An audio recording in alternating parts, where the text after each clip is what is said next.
Chapter 2. Background. Constitution Act of 1982.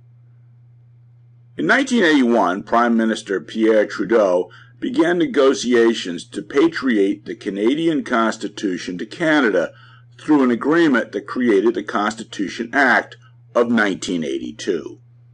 To understand this Herculean effort, one need first understand what patriation was. Patriation is a semi-legal Canadian term describing the constitutional change made to make the Canadian Constitution amendable only in Canada. Up until the passing of the Constitution Act of 1982, the Canadian Constitution was in fact a British law and could only be modified by the British Parliament. In other words, Canada finally acquired full sovereignty under the Constitution Act.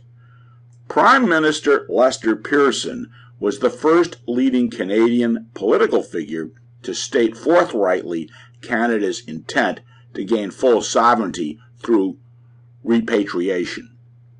Quote, "We intend to do everything we can to have the Constitution of Canada repatriated or patriated." Unquote.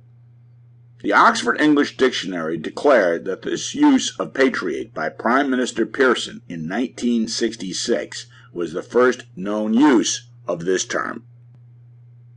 The potential importance of enacting the Meech Lake Accord is underscored by the fact that amending the British North America Acts, which was the then Constitution of Canada, was passed over the objections of Quebec Premier René Lévesque and was not ratified by the Quebec National Assembly. The Supreme Court of Canada stepped in to interpret Quebec's rejection as unlawful, saying that no province had veto power over the Constitutional Convention, which included Quebec. Ultimately, every other province did ratify patriation, while Quebec remained a firm holdout.